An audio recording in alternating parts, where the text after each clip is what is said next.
ada seorang anak muda yang datang kepada seorang yang sudah sangat tua. Orang tua ini dikenal sebagai orang yang paling bijak di kampung itu. Anak muda itu bertanya bilang begini, Bapak tua, kenapa saya ini selalu saja dirundung persoalan, kesulitan, masalah, sakit penyakit, penderitaan yang tidak kunjung selesai. Satu masalah datang, dia selesai lagi, masalah yang baru datang lagi. Begitu terus menerus, seolah-olah saya ini tidak pernah merasakan yang namanya bahagia. Lalu si orang tua yang bijak ini, dia mengambil serbuk yang pahit dan memberikannya kepada anak muda itu. Napi tianuna serbuk yang semacam tepung lah. Dan dia menyuruh anak muda itu, ayo sekarang silakan ambil air dalam gelas. Lalu anak muda itu ambil air di gelas. Lalu orang tua bilang begini sama dia, sekarang silakan kau tuang itu serbuk yang pahit ke dalam gelas dan engkau coba meminumnya. Dan si pemuda itu ambil dan mencedoknya lalu meminum. Lalu orang tua tanya sama anak muda itu, sekarang apa yang kau rasa? Anak muda itu bilang begini, wah rasanya ini air pahit sekali Bapak tua. Nah baik kalau begitu sekarang. Ayo sekarang mari kita pergi ke belakang rumah. Karena di belakang rumah itu ada semacam kolam yang sangat kecil.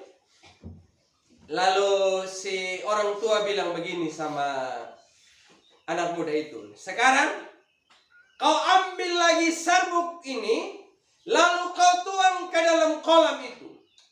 Lalu anak muda itu ambil serbuk, halahin ini punya kolam, dan dia suruh untuk cedok. Dia cedok lagi itu kolam. Nah, lalu si orang tua bilang begini sama dia, sekarang kau coba minum. Lalu anak muda itu coba minum. Lalu orang tua tanya, sekarang apa yang kau rasa? Saya rasa air ini manis. Oh berarti tidak pahit lagi? Ya, tidak pahit. Nah, lalu si orang tua itu bilang begini sama dia, hidup itu sama seperti itu. Masalah boleh datang, persoalan boleh datang, kesulitan boleh datang, sakit penyakit boleh datang. Tapi engkau bisa menampung semuanya itu tergantung wadah yang kau miliki. Kalau wadah hatimu sempit, wadah hatimu tidak luas, berarti engkau akan merasa bahwa setiap pengalaman hidup itu pahit. Tapi kalau wadah yang kau miliki wadah yang luas, sepahit apapun yang datang, engkau akan merasa bahagia. Karena itu siapkan hati kita, dengarkan firman Tuhan, sebab hati adalah sumber kehidupan, kata Amsal. Mari sama-sama kita baca dan renungkan firman Tuhan yang terdapat di dalam kitab Galatia pasalnya yang kelima, ayatnya yang ke-22. Bacaan firman Tuhan terambil dalam kitab Galatia pasalnya yang kelima, ayatnya yang ke-22.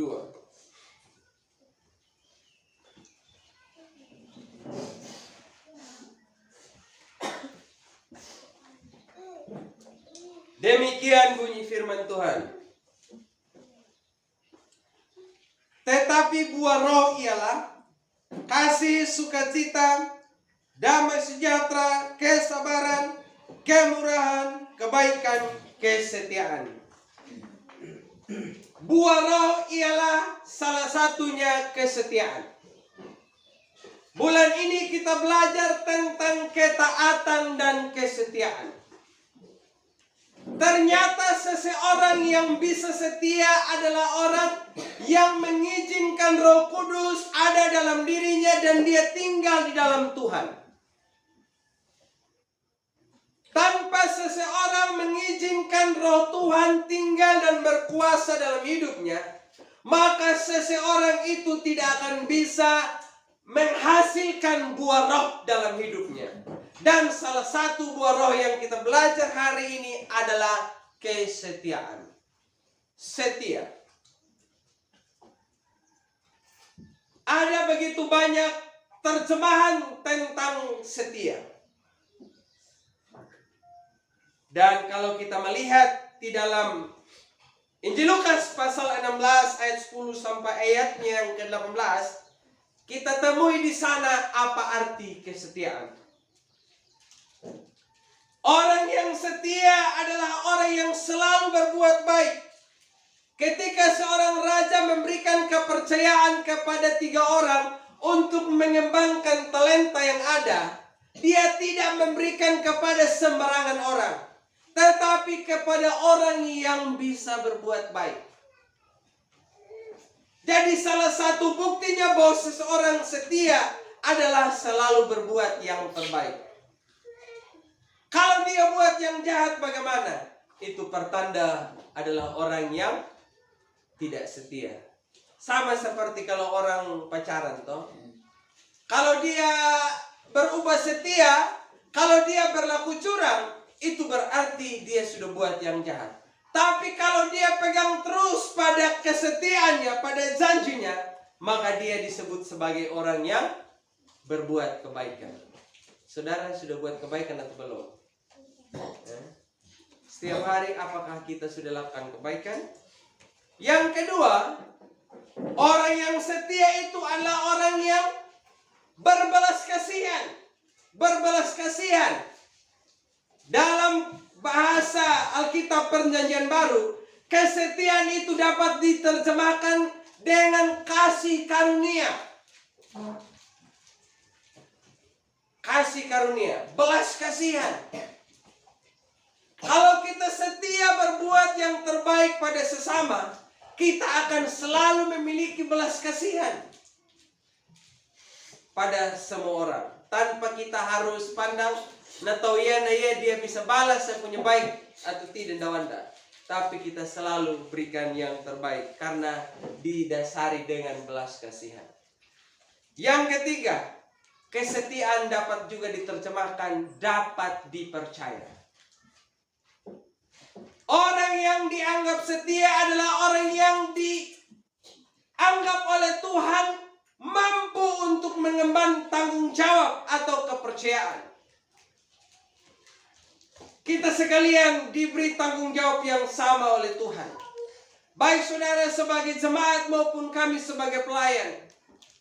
Karena kami adalah orang yang dapat dipercayai. Sehingga dia memberi kami tanggung jawab untuk memberitakan Injil, maka kami memberitakan Injil kepada banyak orang. Saudara juga mengemban tanggung jawab.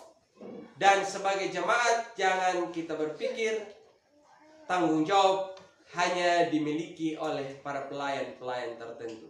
Semua kita mengemban tanggung jawab yang sama. Makanya harus lakukan tugas itu dengan penuh kesetiaan.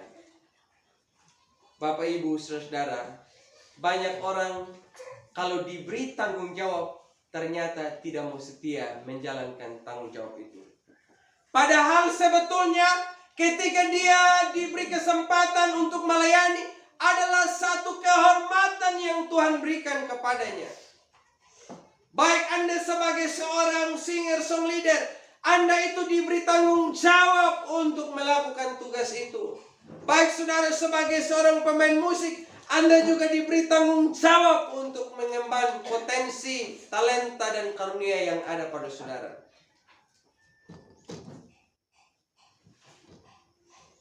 Dan lakukan itu dengan penuh rasa tanggung jawab kepada Tuhan. Kita lihat dalam Alkitab tentang 3 orang yang saya sebutkan tadi diberi tanggung jawab untuk mengembangkan usaha dari talenta itu.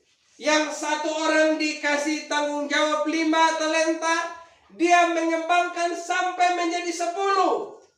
Yang satu orang dia dikasih 2, dia kembangkan lagi menjadi 4. Yang seorang dikasih 1 dan dia justru menyembunyikan talenta itu. Artinya dia adalah seorang yang tidak mau bertanggung jawab. Dia merasa untuk apa saya kembangkan ini? Akhirnya nanti juga bukan milik saya, justru menjadi milik Tuhan saya. Bukankah dalam gereja juga seperti itu? Banyak kita temui orang-orang yang berpotensi melayani, tapi merasa bahwa pelayanan ini bukan tanggung jawab saya, tapi tanggung jawab dari gembala atau pengurus jemaat. Ada juga yang berpikir saya melayani banting tulang, saya melayani, saya bekerja keras, tapi ujung-ujungnya nama saya bukanlah yang terhormat dan yang dianggap dan yang disanjung, tapi justru nama pendeta atau nama gereja saja.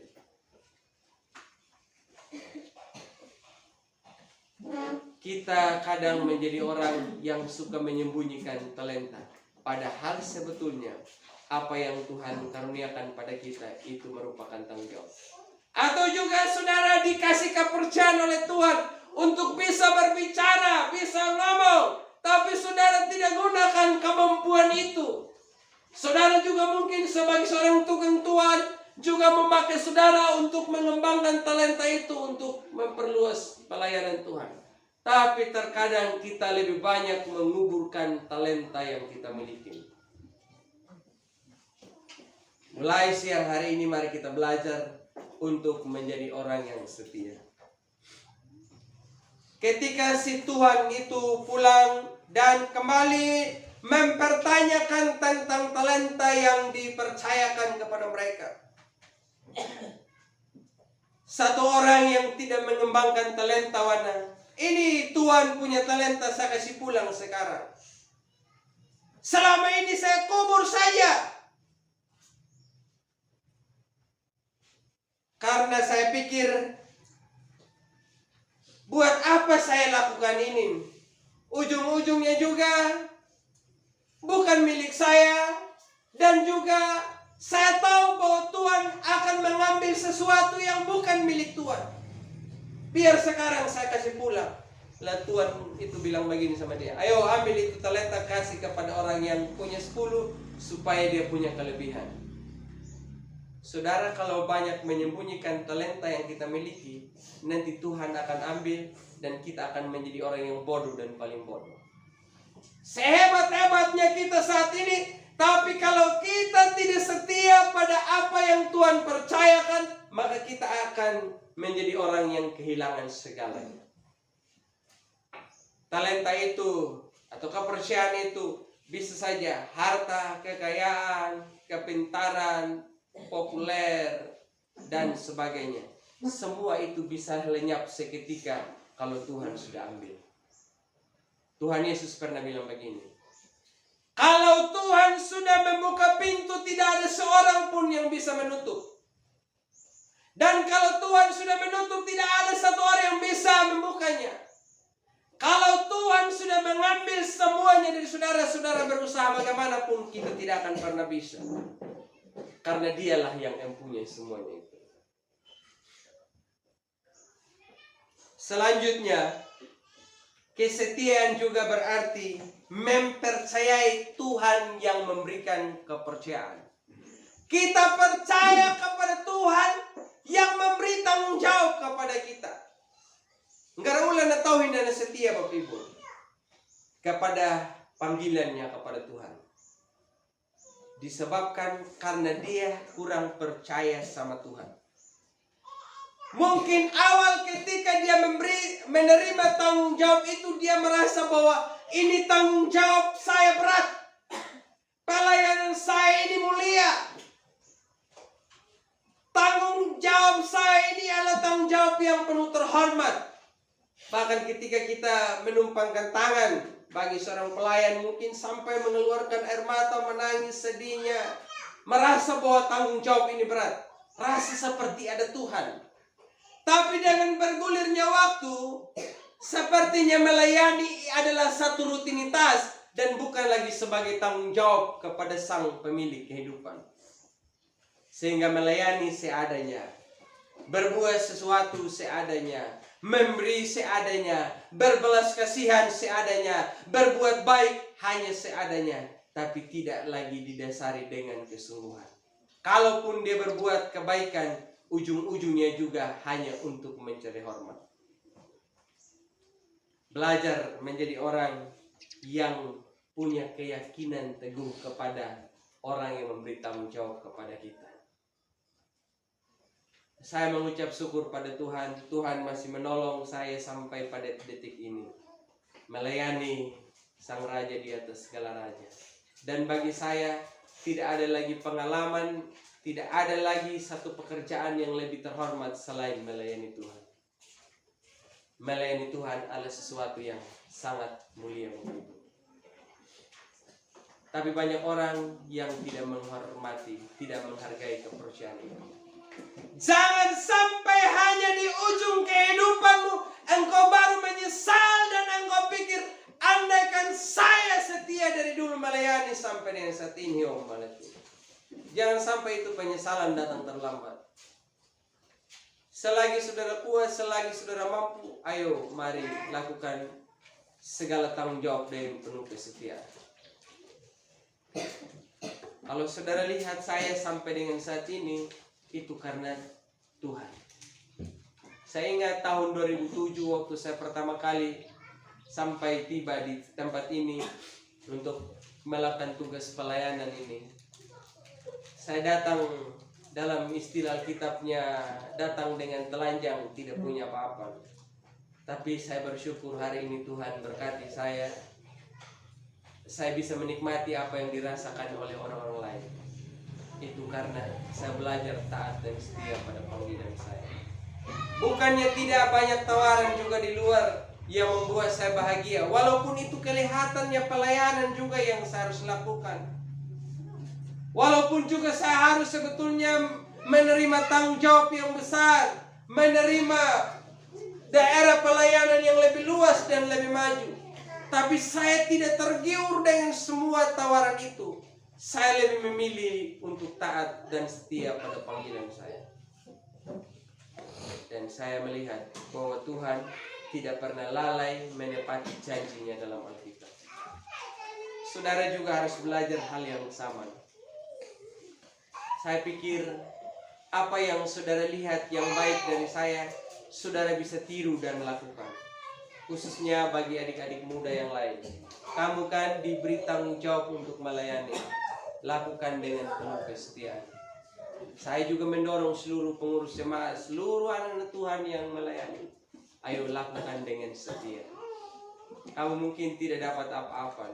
Kamu mungkin saat ini susah. Kamu mungkin merasa sepertinya hidup banyak tanggung jawabnya. Tapi semuanya akan berakhir dengan keindahan kalau kita setia kepada Tuhan.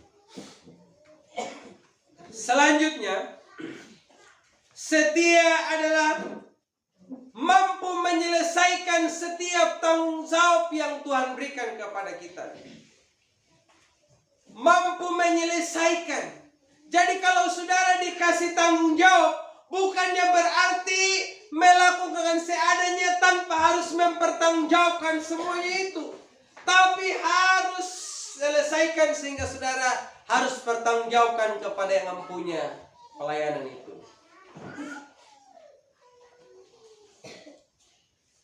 Banyak orang berpikir hidupnya tidak akan dipertanggungjawabkan lagi, sehingga dia malas tahu saja. Buat dosa ke, mau buat baik ke, anggap biasa. Karena dia merasa biasa saja. Padahal wana punya mirip.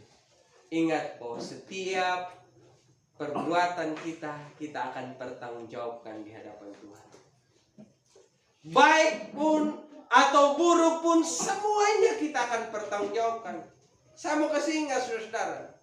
Kalau mungkin orang lain, teman dekatmu buat jahat, saudara jangan ikut tergiur. Bahkan mungkin orang terdekat saudara, pasangan hidup saudara, suami saudara, istri saudara, orang tua saudara, tidak sungguh-sungguh saudara jangan tergiur. Saudara punya tanggung jawab sendiri di hadapan Tuhan. Jangan karena orang lain tidak mau setia, saudara juga tidak setia. Jangan orang lain berbuat salah, saudara juga ikut buat salah. Semua yang kita lakukan ini sama-sama kita pertanggungjawabkan di hadapan Tuhan. belajar setia dari tanggung jawab yang Tuhan berikan pada kita. Itu baru bicara dari tanggung jawab. Setia melakukan semua ini. Selanjutnya saudara-saudara, saya akan bacakan dalam ayat 10 dalam Lukas pasalnya ke-16. Barang siapa setia dalam perkara-perkara kecil, ia setia juga dalam perkara-perkara besar. Dan barang siapa tidak benar dalam perkara-perkara kecil, ia tidak benar juga dalam perkara-perkara besar. Sekarang kita belajar tentang benar.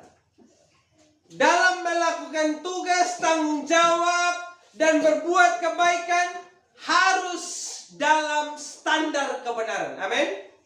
Standar kebenaran.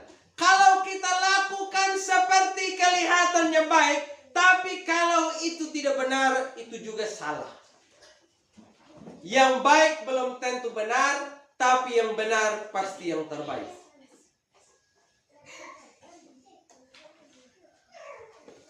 Lapinutana ada orang yang berbuat baik banyak, tapi orang yang berbuat kebenaran hanya orang yang ada di dalam Kristus. Sebab tidak ada kebenaran di luar Kristus.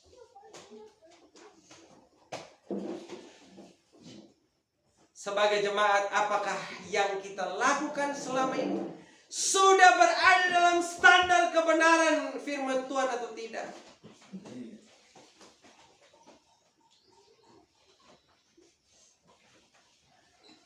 Saya kadang sedih, Bapak Ibu ya. Saya kadang sedih. Lihat orang tertentu sepertinya setia ke gereja, setia melayani, setia untuk datang berdoa, tapi mabuk jalan terus, judi jalan terus, mulut tidak terkontrol, hati tetap kotor, pikiran masih najis, tingkah lakunya masih bobrok semua. Ingat, kita bukan hanya diminta untuk setia melakukan apa yang diberikan pada kita, tapi setia dalam standar kebenaran. Saya juga pikir, Bapak Ibu ya. Kita setiap minggu datang gereja, sampai di gereja kita bilang saya mau pergi beribadah kepada Tuhan. Tapi apa yang kita terima dari gereja itu kita tidak mau setia lakukan dalam hidup kita setiap hari. Saya pikir kalau orang yang datang seperti itu hari Minggu dia bukan datang gereja, tapi hanya datang berkumpul. Bedakan saudara, hanya datang berkumpul atau jadi pengunjung dalam gereja dan orang yang datang beribadah. Harus bedakan. Nah, tahu yang hanya sekedar datang berkumpul, datang pertemuan, atau hanya datang berkunjung di gereja. Orang yang hanya datang berkunjung atau datang ikut pertemuan di gereja, ciri-cirinya begini. Dia datang sebagai pengunjung, dia hanya datang lihat. Itu yang tahu dan pimpin pujian, dia bilang dia komen. Dia lihat teman jemaatnya mau pakai baju apa, entahkah dia pakai lipstick model apa, ikat rambut model apa, dia hanya datang lihat dan dia ngomong itu saja. Kalau ditanya firman, mana dia mau ingat, mana dia mau tahu. Itu pengunjung. Dia datang di gereja hanya datang untuk berkumpul, ketemu dengan kawan-kawan, minta sesuatu, repi HP-nya, dan juga ngobrol satu sama lain. Nah, itu datang berkumpul di gereja, datang pertemuan di gereja. Saudara disuruh menyanyi, disuruh dengar firman Tuhan, mana saudara mau fokus? Apalagi minggu lalu kita tidak fokus dengan muntahnya anjing. Mana ada banyak orang yang fokus lagi. Nah, makanya saya kasih ingat memang, barang siapa yang bawa anjing, harus usir, tidak boleh masuk gereja. Dia lakukan apa saja, itu anjingnya dia yang pemiliknya harus bertanggung jawab. Dia muntah mau tai dia harus angkat. Iya jangan saudara lihat jadi penonton lagi, tidak boleh. Harus saudara yang harus tangani begitu ya. Dan saudara jangan tersinggung lagi anjing saudara ditendang, dipukul. Kan rumah ini bukan rumah sarang penyamun, tapi rumah ini adalah rumah Tuhan toh. Jadi kita harus sama-sama belajar melestarikan. Jadi orang itu tidak mau fokus lagi, tidak mau peduli. Mau dengar firman kamu tidak peduli. Karena dia memang datang di gereja bukan sebagai orang yang beribadah, tapi hanya datang sebagai orang yang hadir dalam pertemuan. Tapi orang yang datang dalam gereja beda. Cirinya seperti apa? Seluruh liturgi dalam gereja dia lakukan dengan penuh kesungguhan. Apa yang dia terima dari gereja, dia pulang dan dia lakukan dengan penuh kesungguhan. Itu orang bergereja. Itu orang yang datang beribadah. Saudara yang dikasihi oleh Tuhan, kita boleh bilang setia, tapi harus dalam standar kebenaran. Dan kebenaran yang harus kita ikuti adalah firman Tuhan. Saudara mungkin merasa berat. Pak, saya memang ada niat untuk berbuat demikian. Ada niat untuk melakukan kebaikan, kebenaran, dan kesetiaan. Tapi saya tidak bisa. Itu karena saudara berusaha melakukannya dengan caramu sendiri. Tapi kalau engkau lakukan di dalam Tuhan dengan kekuatan Roh Tuhan, maka saudara mampu lakukan. Ingat, ya kau pelaku yang napulumu hanya dengan kemampuanmu sendiri, saudara capai. Saudara lelah. Dan akan ada saatnya saudara akan mengulang kesalahan yang sama. Tapi kalau saudara melakukan semuanya itu di dalam tuntunan Roh Kudus, saudara lakukan apa saja akan merasa bersukacita. Karena bukan kekuatanmu, kemampuanmu, tapi oleh pertolongan Roh Kudus. Tapi saudara mungkin bilang begini, memang saya mau supaya hidup saya dipimpin Roh Tuhan. Tapi rupanya Roh Tuhan ini tidak bekerja dalam diri saya.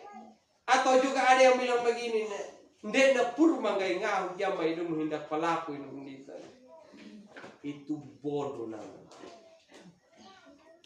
Karena pada kenyataannya Roh Tuhan bukan tidak ada, tapi kitalah yang keraskan hati. Jangan bilang lagi ndena purma ngau amin. Abi ini kamu ndena purma ngau, nangau berpurma naonan. Ndena rama nangau rama man nyumma lating etim. Atau juga yang kalating itu. Kita semua yang kalating itu. Jadi jangan kita suka menipu, jangan kita bilang begini, ndana menengau, ndana purna ngau, nomor kosong. Kita yang keras hati. Ingat, Roh Tuhan itu tidak akan mungkin memaksa saudara, ya, tidak akan mungkin memaksa. Tapi saudara juga yang harus bersedia mengizinkan dia untuk bekerja. Hal kecil saudara. Kalau saudara berbuat sesuatu yang salah, saudara ingat, menjala yang itu Roh Tuhan bekerja. Ataupun juga saudara buat kesalahan, ada orang yang tegur saudara, kau ini buat salah begini, jangan. Itu Roh Tuhan yang bekerja. Saudara buat kesalahan, baca atau dengar firman Tuhan dan menegur saudara, itu Roh Tuhan bekerja. Ya jangan saudara pikir Roh Tuhan belum bekerja. Kita yang keras hati, yang memang tidak punya niat untuk setia melakukan firman Tuhan. Saya lihat dalam Alkitab, Bapak Ibu Saudara, orang yang setia melakukan firman Tuhan diberkati luar biasa. Seperti Raja Daud. Raja Daud disebut sebagai orang yang paling dekat dengan Tuhan dan orang yang setia melakukan Taurat. Bukannya Daud tidak pernah buat salah, dia pernah buat salah. Tapi dia bangkit dan melakukan dengan penuh kesetiaan apa yang Tuhan perintahkan kepadanya. Ini Bapak Ibu, kita sudah berapa tahun jadi jemaat ya? Nah, ada ini saya lihat 20 tahun jadi jemaat, 30 tahun jemaat, 40 tahun jadi jemaat. Tapi hidup model begitu terus saja dari dulu. Itu karena memang tidak izinkan Roh Tuhan bekerja.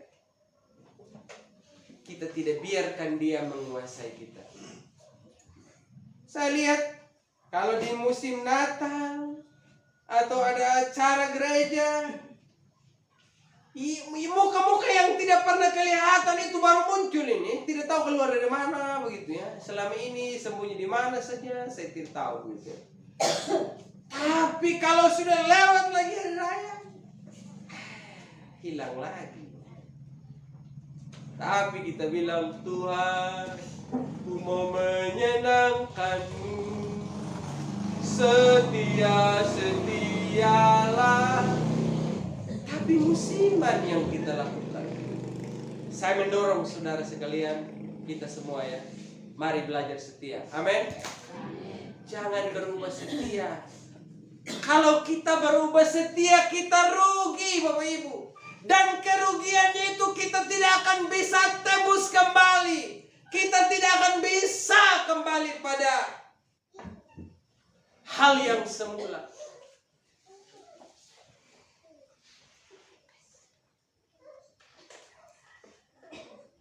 Saudara berdoa buat saya juga mendoakan saudara. Kita semua saling mendoa.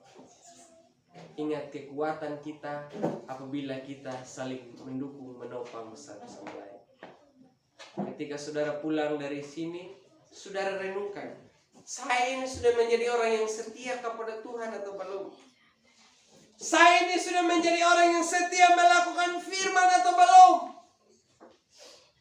Dan apa yang menjadi penghalang sehingga saudara tidak setia hari ini? Selama ini, pikir. Yung kustiak atau dia yang tahu. Dan yang kuhalang pikir ya. Kira-kira garai yang menjadi penghalang selama ini sehingga saya tidak setia. Nah, saudara pasti tahu sendiri toh. Kan saudara yang lakukan. Oh, ternyata selama ini saya tidak setia memang. Karena saya memang suka berpengaruh ini dari orang lain ini. Orang lain ngomong begitu saya omong. Orang lain berbuat demikian saya ikut. Orang lain berbuat begitu, saya juga tidak mau ketinggalan. Wah, pikir, kalau begitu sekarang, saya mau setia atau tidak? Kalau mau, berarti pelan-pelan ini saya harus ketinggal. Nah, ruang untuk Tuhan selama ini banyak atau tidak? Berarti kalau belum, wah sekarang saya harus beri ruang yang luas bagi Roh Tuhan untuk bekerja supaya saya belajar setia. Kalau saudara sudah belajar setia, ada yang menjadi penghalang, saudara harus belajar sisihkan. Contoh dalam pergaulan. Kalau memang temanmu itu yang membuat engkau terhalang datang gereja, tidak setia sama Tuhan, kasih tinggal. Amin. Bagaimana ini tetangga Pak, saya kasih tinggal. Pergaulan setiap hari itu saya perlu dia. Tapi kalau memang dia tidak mendukung iman, buat apa? Cari orang yang bisa makin membuat saudara makin setia dengan Tuhan. Orang terdekat sekalipun kalau itu menjerumuskan saudara tinggalkan Tuhan, saudara jangan pernah untuk lebih makin dekat dengan dia. Cari Tuhan lebih banyak. Jadi itu saudara, harus belajar setia sama Tuhan. Selanjutnya yang terakhir saudara, kesetiaan kita kepada Tuhan itu bukannya kesetiaannya tanpa diuji. Kesetiaanmu akan diuji. Contoh dalam Alkitab, Ayub. Dia adalah orang yang paling setia dengan Allah. Tapi ujiannya apa Bapak Ibu? Sakit penyakit, istri tidak mendukung, anak-anak mati, semua kekayaan lenyap. Yang kedua siapa lagi? Abraham. Abraham, dia adalah orang yang paling taat dan setia pada Tuhan.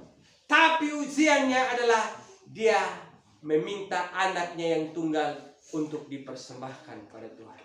Jadi ingat, kalau engkau belajar setia sama Tuhan, bukannya tanpa harus melewati ujian. Amin. Akan banyak ujian. Jadi kalau saudara pikir ujian kok datang terus menerus pada saya, oh penderitaan kesukaran datang terus menerus pada saya, itu ujian supaya engkau makin setia dengan Tuhan. Dalam ujian yang diizinkan oleh Tuhan terjadi dalam hidupmu, iblis juga ambil kesempatan. Ingat, waktu saudara dan saya diuji oleh Tuhan, waktu saudara diuji kesetiaanmu kepada Kristus, iblis juga coba ambil kesempatan. Sepertinya begini. Waktu Tuhan Yesus diuji kesetiaannya kepada Allah, iblis juga ambil kesempatan. Tawarkan sesuatu yang indah bagi Yesus, tapi Yesus menolak. Sama halnya juga dengan saudara dan saya. Waktu saudara melewati lembah kekelaman, ujian kesetiaanmu kepada Tuhan, iblis juga tidak mau tinggal diam. Ini kesempatan bagi saya untuk goda sama dia, supaya dia tinggalkan Tuhan on move on. Dan kalau saudara mulai tergoda, maka kita akan kembali lagi pada hidup yang sama. Kenapa banyak orang Kristen dulunya begitu setia dengan Tuhan, begitu dekat dengan Allah, tapi sekarang malah tinggalkan Tuhan? Bahkan di antara keluarga kita juga yang lain, mereka itu dulu mereka setia, tapi sekarang tinggalkan Tuhan karena mereka tidak tahan dalam ujian. Kesetiaan itu dapat dibuktikan dengan ujian. Dan saudara harus bersiap-siap menghadapi ujian. Ujian itu bisa datang dari banyak cara saja. Dan saya mendoakan saudara tetap setia kepada Tuhan. Karena kata firman Tuhan, orang yang setia sampai pada kesudahannya akan beroleh selamat. Tapi kalau kita tidak setia sampai pada kesudahan, kita akan menjadi orang yang kehilangan untuk meraih berkat-berkat Tuhan. Saudara yang dikasihi oleh Tuhan, belajar dari kesetiaan Yesus, setia sampai mati.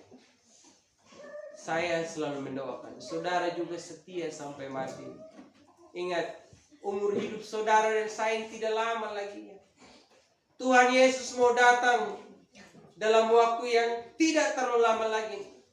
Kalau dia datang, dia bukan mencari siapa-siapa, dia hanya cari kesetiaan. Dia cari orang yang setia. Dan kalau dia dapati kita dalam keadaan belum setia, tidak setia, kurang setia, saudara akan kehilangan meraih berkat Tuhan. Ya, kita akan buktikan dalam perjalanan hidup kita ke depan. Saudara yang mau punya kesungguhan, ayo, saya mau ajak, mari kita sungguh-sungguh dengan Tuhan.